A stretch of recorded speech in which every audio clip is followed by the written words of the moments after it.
Napay na, sige na.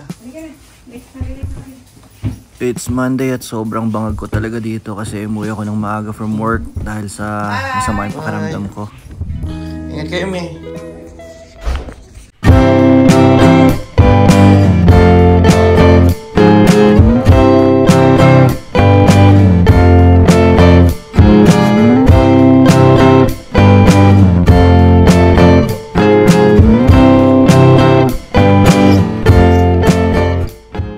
A few moments later. Nakain ng tirang spaghetti. Ano gagawin mo? Hindi ba? Oh, tanggalin mo kutsara. Gulay night kami ngayon. Gulay night. Usually, kapag gulay lang kakainin namin, nag-ano lang ako ng manok o kaya baboy. Tapos tinitimplahan ko lang ng ano lang. Wala, nilalagyan ko lang konting lasa. Honey, soy, garlic. Chicken ko siya. Magsi-6 na ako, dadating na si Mami. So mamaya, dadating si Mami from her first day sa bago niyang work. Kaya ako kumustahin natin. Tanungin natin kung ano experience niya. Tsaka konting kwentuhan, no? Sa bago niyang trabaho. Tinimplahan ko yung manok. Tapos ito yung aming gulay. Saktong-sakto to, isang balot na ganito, isang pack. Sakto to sa amin ng 4. Binibili namin to sa sa superstore. So 3 times a week. Ganito na lang kinakain namin, hindi na kami nagkakanin.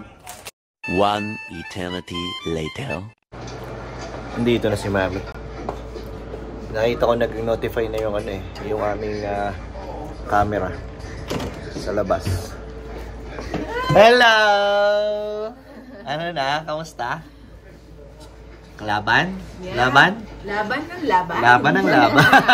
Ayos naman. Masaya naman ang aking first day. Iyon sinasabi ko. Alam mo naman tayo, wala tayo natras ng trabaho. Oh, iyon. Luluto ako ng Maggulay na lang tayo. Wala namang nag-message sa akin na pipick up ng bag. Kumusta naman, madam? Madam ka dyan. Madaming trabaho. Yun ang ibig ko sabihin. Madaming trabaho. Madaming sinusupervise. So far, so good naman ang first day. Ang first day? Kwentuhan tayo dyan naman. Naluto ko na ang aming ulam for tonight. Yan. Ito ang yung ulam namin sa gulay tonight. May nagsabi ako, hindi ako papasok ngayon. Kanina? Kay Pong. So nga pangaramdam ko, kagabi hindi nga ako makatagal sa freezer. Paalam ako, kita naman niya eh. Umpisa pa lang ng shift, sabi ko talaga hindi maganda pakaramdam ko. Kaya hindi na yun magugulat. At least hindi ako Sunday kung bumira. Hindi ako Sunday or Friday kung bumira. Mami, balik ba na ako basta ko uminom? Ayos mo Yakult? Pwede. Ready?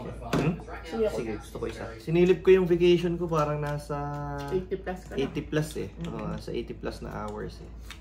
Then meron akong 60 hours na bank time na ipapasahod din yung December. Wala na!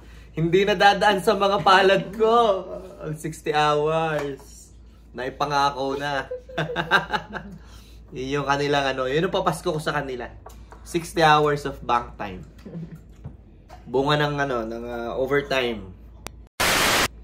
So dun sa mga nako-curious kasi nung last video nga na pinakita ko sa inyo, yun nag-last day na si Mami dun sa niya.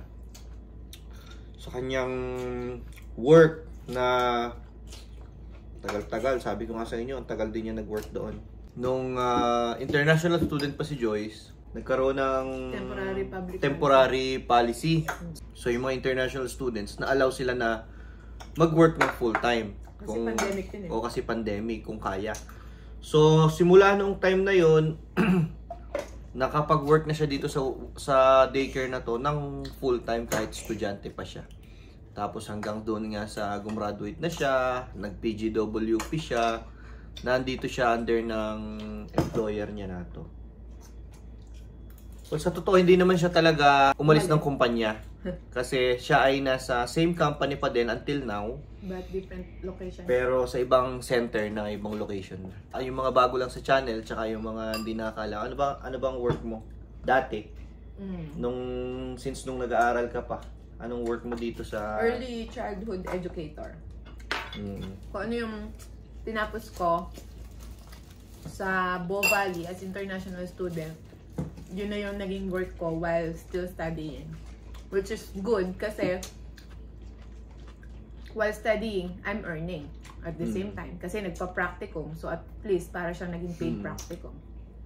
So yun, ang kagandahan sa inaral niya dito sa Bo Valley College dito sa Calgary, pwede kang mag-earn while you are studying kasi yung practicum nila is pwedeng paid practicum.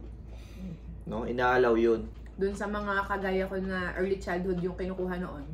Hanggang ngayon, yung mga early childhood education na kinukuha, usually they prefer to mag-work sa childcare kasi at the same time you're working nga at saka nagpa-practicum ka na. So, yung experience, yung natututunan mo, na-apply mo na kagad, so magandang rin siya. Tsaka as much as possible, gano'n naman talaga dapat. Kung gusto mo ng malinaw na pathway to permanent residency, sa dating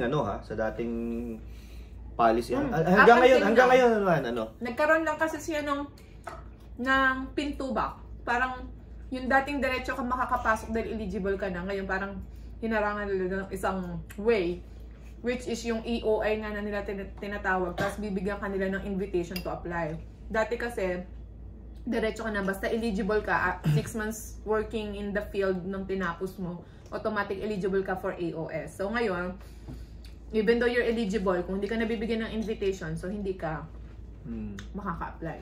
So yun ang tinutukoy namin dito, yung maganda sa kaso niya. Kahit sinong international students, mas maganda kung yung iyong pinag-aaralan, once mag-start ka ng work, mas maganda kung yun na talaga rin agad yung trabahuhin mo. Nag-earn ka ng experience, at the same time, ina-align mo yung yung work mo doon sa program na kinukuha mo sa school, which is number 1 na requirement kung gusto mong maging permanent resident para maka-apply ka doon sa Alberta Advantage Immigration Program, yung AAIP ng Alberta. So yun, so balik tayo doon. So yun nga, yung employer niya na yun, yung center na yun na pinagtrabahuan niya, di umabot siya ng naka 3 years ka talaga doon, eksakto. No. Ngayong week na to, sa Friday, 3 years ako, sakto. Hindi ka pa pala umabot? 1 week. 1 week na lang pala, 3 years na, hindi pa siya umabot. Ako naman, doon sa trabaho ko, 3 years na ako sa January. So hopefully may increase. So ang trabaho niya dyan, daycare teacher. Educator. Oo, level 3 siya, daycare teacher. Pero, hindi porket educator or level 3, teaching lang talaga ang inaatupag sa trabaho nila. Iba kasi ang nature ng trabaho nila Oh, subo mo na agad. Subuin na agad ito tulo. Explain mo nga, mami, yung ano mo. Kasi yung pinag-workan yung mga pinagagagawa mo sa daycare. Yung sa dati kong center, I mean yung location na pinanggalingan ko, para akong floater, permanent, kasi may 3 classrooms kami, at nandun ako sa lahat ng classroom na yon. Morning, nasa preschool toddler ako, sa tanghali, nasa preschool kindergarten ako, at sa hapon, nasa OSC ako. Ano ba OSC? Out of school care, yung mga pumapasok sa school. Yung pumapasok sa school, mga hinahatid. Grades 1 to 6 na. Oo, yung mga hinahatid nyo. Pero may kindergarten din kami din, yung mga older kindergarten. Tapos, so andun ako, 3 classrooms, lahat yung napupuntahan ko. So iba-iba ang aking mga pinagagagawa. Pero most of the time, I'm outside kasi ako yung nagda-drop off at saka nagpipick up ng bata sa 3 schools. Meron akong pinipick up sa CBE, meron akong Catholic school na pinupuntahan, at saka meron din akong chartered school. Charter school, ano? So, ibig sabihin, yung pinikater na school namin. Ibig sabihin, guys, yung daycare nila malapit sa mga schools. Is malapit dito sa mga schools. May mga schools na nakapaligid sa daycare nila. At kinikater nila yung mga estudyante na pumapasok dito sa mga schools na to. So yung mga naka-enroll sa kanila, ang trabaho nila is ihatid yung mga bata kasi idadrop lang sila ng parents nila sa daycare, di ba? So sila ngayon sa daycare, sila yung maghahatid sa school, sila rin yung susundo sa school doon sa mga pumapasok na age. Yun ang isang malaking part ng trabaho niya doon. Pero bukod doon, ginawa ako ng center director ko na third person in charge. Kaya pagka yung hapon na uwian na sila, ako na yung naiiwan na mag-check ng daycare, make sure na lahat nakalock, lahat maayos. Kailangan kong i-check at i-make sure kasi ako mananagot dahil ako ang nagsara ng daycare. kung sinabing third person in charge, first is yung center director, assistant center director, tapos tapos ako yung ikaw next. yung So, next. nung nagbakasyon yung center director namin, so yung ang nag-handle na sa amin is yung aming assistant center director, tapos ako yung Second in charge na. ako yung tumutulong sa kanya, nagbibigay ng break sa kanya doon sa aming assistant director, and then some computer works tinutulungan ko din. Admin work. Oo, admin works. Tinutulungan ko din, and then naka-experience ako na dumating ang licensing at saka yung aming health inspector na parang audit yun, ano? Oo, Parang oo. Yung assistant center director namin nasa labas. Mm. Kaya ako ang humarap. So yun yung mga bagay na ginagawa usually. So sa 3 taon niya, kumbaga, yung experience niya, tsaka yung mga ginagawa niya, simula sa paglilinis ng center, Yeah. pagliligpit, di ba? Part yun ng aming duties and Part yun. responsibility. Naglilinis, nagliligpit, Kaya, kumbaga, dapat talaga yung mga dumadating, lalo na, halimbawa, kagaya niya, mga international student, flexible na ka. kailangan flexible ka. Tsaka hindi pwedeng hindi pwedeng sasabihin na sa Pilipinas kasi high school teacher ako o college ang tinuturuan ko. Hindi pwede ko katwiran yun eh. Yeah. Kung ano yung nire-require sa'yo ng trabaho dito, kailangan gawin mo. Walang arte-arte. Tsaka kami, yung klase ng trabaho namin, laging on the go. Lalo kami yung mga hatid sundo ng mga bata. Kasi may hinahabol kami laging oras. So, nangyayari sa akin dati, sumusundo ako ng Catholic school. Pagbalik ko, kailangan namin magmadali ulit kasi may susunduin pa kaming sunod na school. Pag sinabing, kailangan mong sumama kasi kailangan mag-pick up dahil kulang ang ang staff na kasama sa pag-pick up. So, kailangan right away jacket agad, and then ganun kami. Kagaya rin nun dati, nung nasa DepEd kami, laging may nandun sa dulo yung DAS-related work. Diba? Dito, ganun din. Kahit na wala siya sa malinaw na job description mo na specific na you need to sweep the floor, you need to Throw the garbage. Yeah. Yun ay part mo bilang isang educator to maintain your classroom na malinis, di ba? Kaya, kahit hindi yun nakasulat doon, kasama talaga yun. Ang isang sa trabaho niya, kaya dahil nga wala siyang permanenteng classroom dito sa niya. Pero nangyari, mas lalong naging attached siya sa lahat ng estudyante. Kasi kilala ko sila lahat. Kasi lahat ng estudyante is parang kada kailangan pumupunta siya doon. So parang lahat nahahawakan niya yung mga estudyante. Kaya minsan magugulat na lang ako sa kalsada o sa mall kung saan-saan. Bigla na lang siya mababati ng magulat tapos yayakap yung mga bata. Sabi ko, sino yun?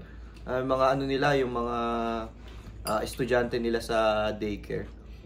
Ganun ang trabaho niyo no? Talagang hindi maiwasan na maging ma-attach yung mga bata. Meron niya akong bata doon na sabi lagi sa akin, "Can I come with your house?" Ha? Kasama daw? Kasama na umuwi sa akin Patay, di ba? Minsan mas hinahanap nila, hindi, ito katotohanan talaga. Minsan mas hinahanap pa ng mga bata sa daycare, yung teacher nila kaysa sa magulang. Magulang kasi nila, puro work. Dadrop lang sila, ganun lang. Tapos, pagdating ko doon, yayakap na sa akin, tapos inaamoy-amoy na ako. Pag ganun-ganun, parang pusa. Tama yun, nararamdaman nila pagka yung love mo is nandoon. Aminin mo yung gano'n, mamimiss mo yung gano'n. Oo, ibang-iba.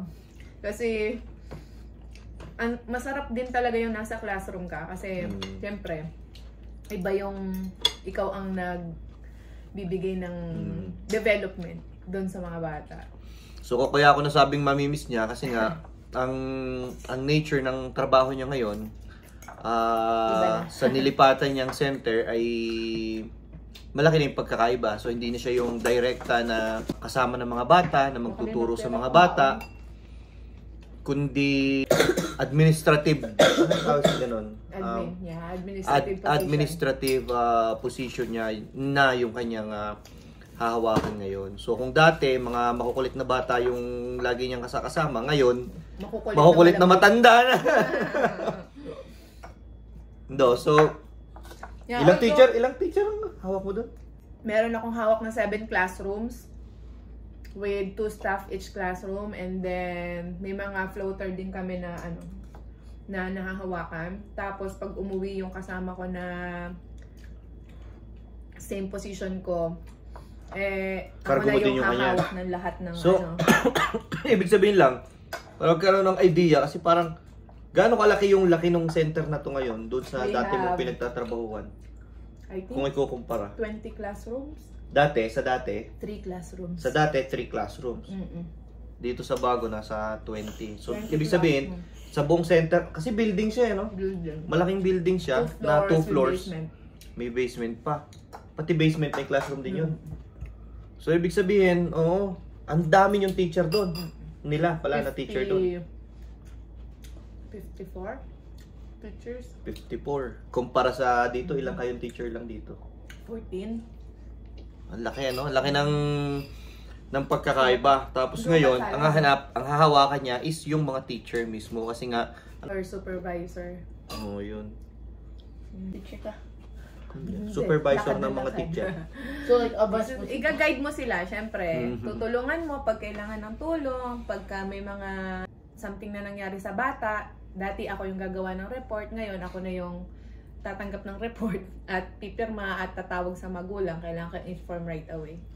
Which is dati naman, ginagawa ko na rin yun doon sa kabilang center. Kasi nga third person ka. Inaalaw ako pagka, lalo na nung nagbakasyon nga yung center director namin, na I should call the parent. Like for example, may sakit yung bata. Ikaw na nag-inform.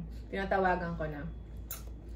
So parang na-experience ko na rin doon, pero hindi yun lang ang responsibilities mo. Kasi ako, may classroom din talaga ako. Nagre-ratio ako sa bata. Ngayon, hindi na ako nagre-ratio sa bata kasi meron na akong mga wala ka na talaga, Hawak mo talaga is mga puro educator lang talaga lahat. Support sa kanila. And then sa buong center nyo, ilang kayong ano doon? Yung supervisor? 2. Dalawa kayong supervisor, tapos isang sunod na sa inyo yung assistant center director. Assistant director and then director na. Bakit ka nga ba umalis? Siyempre, hindi ka naman sa isang kagaya natin na nangangarap. Simula nung umalis naman talaga tayo ng Pilipinas. Nangangarap ka talaga ng maganda, ng mas okay na trabaho, 'di ba? So hindi mo makakamit 'yun kung you are just staying there in one place, in one workplace, and then you will not find yourself improving, growing kung hindi mo susubukan. Kung hindi mo i-explore yung iba-ibang mga opportunity, ano? Bakit ako? Parang kontento na ako. Hindi, ang sa akin na talagang mahirap. Ito kasi takot sa admin. Ayoko kasi ng jobs. Kumbaga minsan, kumakatok din yung mga opportunity ng admin or ng anong position. Kaya lang ako yung ayoko kasi na may stress ako. Ay, madali pa naman ako ma-stress. Tapos hawakan mo, ang kukulit ng mga tao. Patay. Samantalang dito, marami naman makaka-relate dito sa kagaya ko, na sinasabi ko.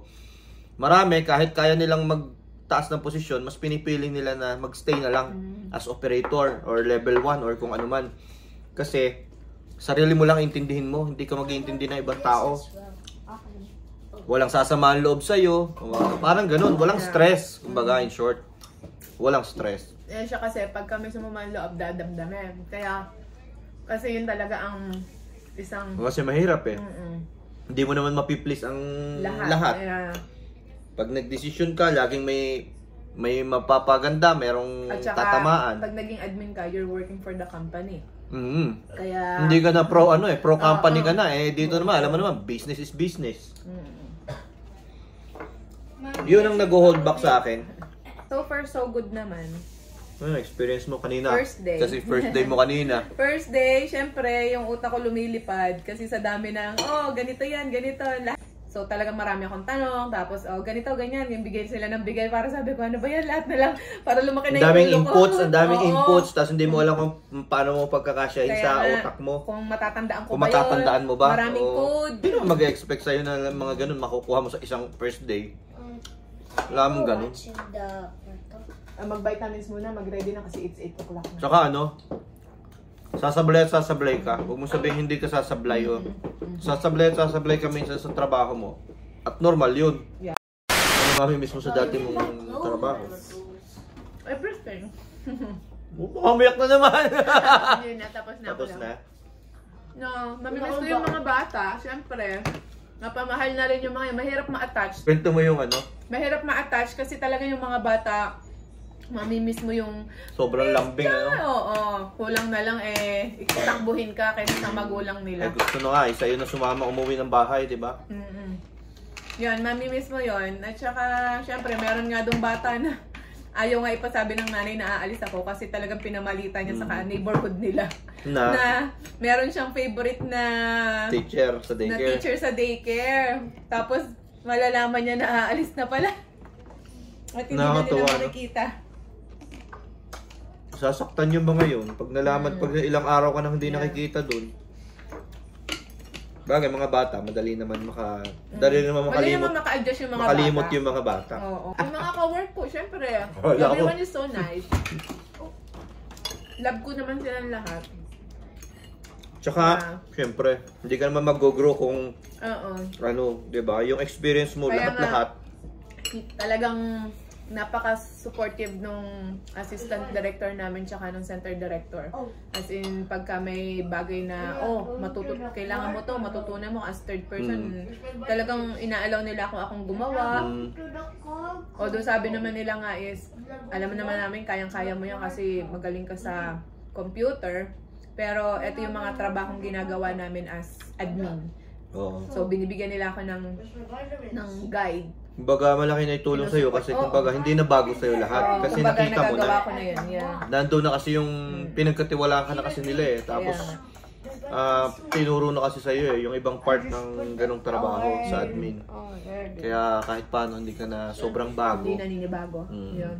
Malaking adjustment lang sa akin talaga is, dati nga, kasi nga, alam mo na yung kumbaga kahit pikit ka, alam mo paano gagalaw yung center. Kasi 3 classroom lang. Ngayon kasi, 7 classrooms. Tapos pag magko-closing pa, lahat ng classrooms na yun kailangan kong ma-monitor. Kasi kailangan namin mapauwi yung educator na sa on time. Hindi pwedeng, you have to extend kasi wala pang papayat. Hindi pwede. Kailangan kong ma-fill inan ng ibang educator yung classroom. So yun ang duty na so ngayon, dahil first day kong gagawin, ginawa yun. Narag ka. Kumbaga parang, lakad ako ng lakad, ikot ako ng ikot kasi nga, hindi ko maintindihan na sino na ba aalis, sino na ba, as in, ang dami ko. So, kailangan nakatingin ka sa yung mga shift, yung shift na nila, kasi shifting ang teacher Kailangan kong, ngayon, at least ngayong araw na to, alam ko na kung saan dapat lumipat yung bata, alam ko na kung saan dapat pupunta pag ganitong classroom yung bata. So, yun, tsaka, ayun, marunong na tayo makiusap sa teacher kaya... Ang kaibahan pang isa, yung kinukwento mo sa akin, dito, ang educators na hawak mo, ano-anong lahi? Iba-iba. Iba-iba, no? So dito ay sobrang diverse ng center nila kasi ang educator nila talagang, ikaw, yung teachers na hawak mo, ilan yun? Yung permanent teacher sa classroom, 14. Ha? 14. 14. Tapos iba-ibang lahi lahat yun. May Pinoy din. May Pinoy din. Parang 3. Diba? Tapos may Korean, may Mexican, may Canadian, may Ukrainian, may Indian, may... iba-iba. Iba-ibang lahi talaga. Okay na ako.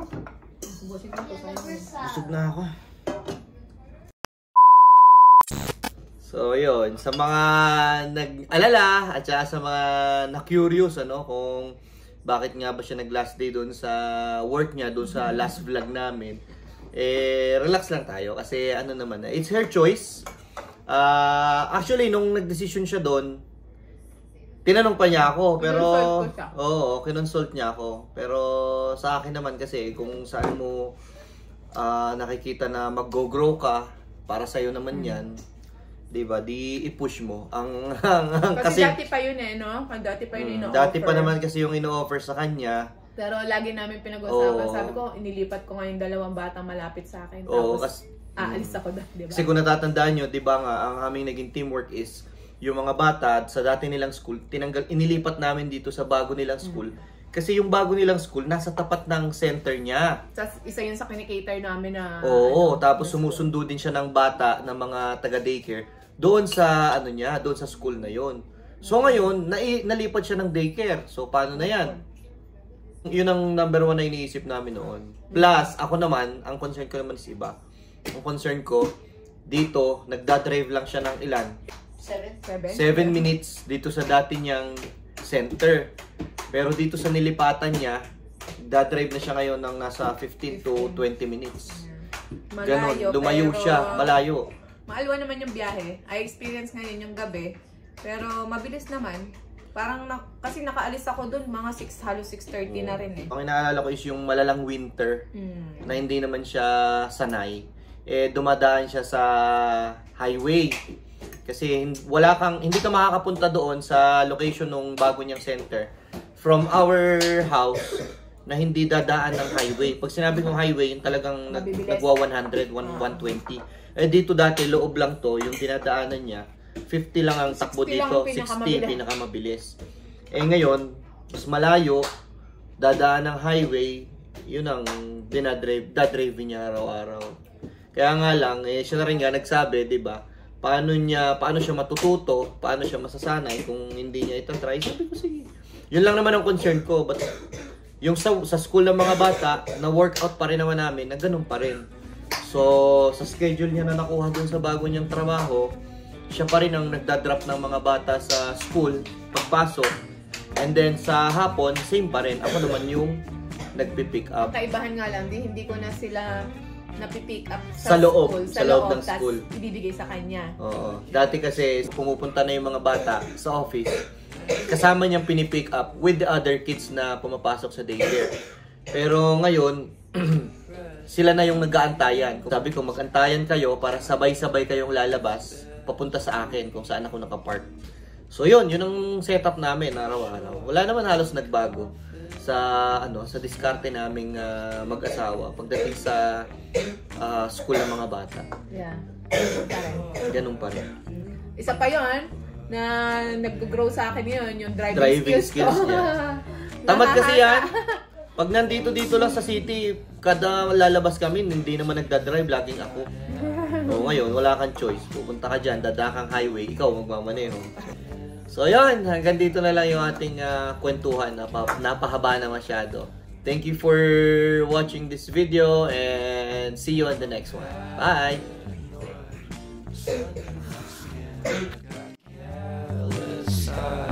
To let you back in,